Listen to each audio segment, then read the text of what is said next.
বাহিরে প্রচুর পরিমাণে বৃষ্টি হচ্ছে, তো বাহিরে যাওয়ার মতো কোনো উপায় হচ্ছে না। সব দোকানপাট বন্ধ, তো সন্ধ্যাবেলাতে কি খাবো?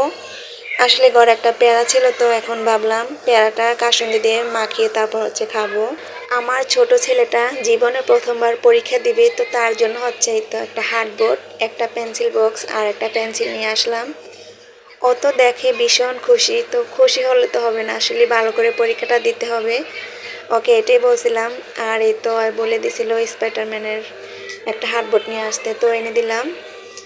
আমাদের বাড়িতে ডিপ বসানোর কাজ চলছে, আর এই ডিপ বসাতে গিয়ে আমাদের বাড়ির অবস্থায় পুরো নাজেহাল। আর আমার এই শখের চুলাটাই ভেঙে গেছে। আসসালামু আলাইকুম, সবাই কেমন আছেন? আশা করি সবাই অনেক ভালো আছেন। আলহামদুলিল্লাহ, আল্লাহর অশেষ রহমতে আমরা ভালো আছি। কি রান্না করবো, আসলে প্রতিদিন একটা টেনশনই থাকে, কি রান্না করব।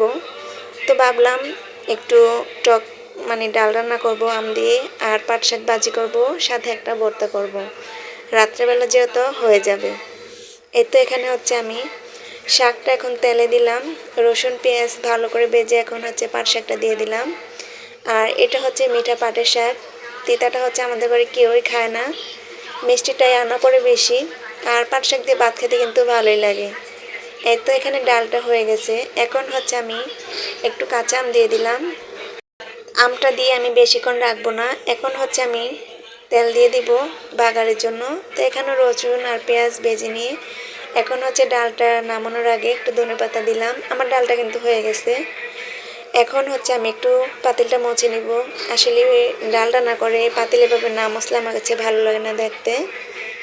তো এখানে ভর্তা করার জন্য আমি মরিচটা টেলে নিব।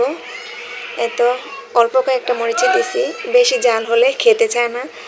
আমার কাছে কিন্তু আবার জাল ভর্তাটাই বেশি মজা লাগে। আর এই তো পেঁয়াজ শুটকি, আমার অনেক পছন্দ এই শুটকিটা, এটার কাঁচা গ্রানটাও ভালো লাগে। এখন আমি ভর্তাটা বেটে নিতেছি, আর ভিডিওটা বড় হয়ে যাওয়ার কারণে আমি স্পিড বাড়িয়ে দিলাম।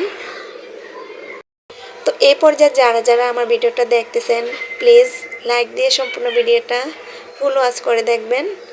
আর যারা নতুন আছেন আমার চ্যানেলটিকে সাবস্ক্রাইব করে আমার চ্যানেলের সাথেই থাকেন। যারা যারা সাবস্ক্রাইব করেছেন তাদেরকে অসংখ্য ধন্যবাদ। এই তো ভর্তাটা হয়ে গেছে, অনেকটা পরিমাণ ভর্তা হয়েছে। তো ভর্তাটা একটু ভালো করে পেঁয়াজটা মিছিয়ে নিলাম। এখন একটা বাটিতে করে উঠিয়ে রাখবো, আর একটু ভর্তা আমি রাখবো। পাটাতে আসলে ভাত মাকে খেতে অনেক বেশি ভালো লাগে। তো ইমাম হাসানের বাবাও কিন্তু আমার সাথে দাঁড়িয়ে আছে, তাকে বললাম যে তুমি একটু খাও, তো সে খাবে না, বলতেছে তুমিই খাও। তো সে দাঁড়িয়ে দাঁড়িয়ে দেখতেছে আমি কিভাবে ভাতটা কি করতেছি, কিভাবে খাবো। সে পাশ থেকে হাসাহাসি করতেছে আমি এভাবে ভাত খাই, বলতেছে প্লেটে করে ভাত খেতে। আসল প্লেটে খাওয়া একটা আনন্দ, আর পাটাতে খাওয়া আর একটা আনন্দ। তো সেটা সে পুরুষ মানুষ কী করে বুঝবে, যারা আমরা মহিলা আছি আমরাই বুঝবে এটার মজা কি। যারা আসলে যে আপুরা পছন্দ করে শুধু তারাই বলতে পারবে এই ভাত মাখাটা খেতে যে কি মজা। আর ভর্তার কথা কি বলবো, এত বেশি মজা লাগছিল যে আমি এখনই খাওয়া শুরু করে দিয়েছি। তা আমি কিন্তু অনেকটা পরিমাণে ভাত নিলাম, আমার এমনিতে অনেক ক্ষুধা লাগছিল, আর একেবারেই খাই ফেলতেছি। এই তো আমি এখন ভাতগুলো খাবো। আর আপনাদের কাছে আমার ভিডিওটা কেমন লাগছে অবশ্যই কিন্তু জানাবেন। তো ভিডিওটা আর বেশি বড় করব না, আজকের মতো এই পর্যন্তই। সবাই ভিডিওটা দেখতে থাকেন। আল্লাহ হাফেজ।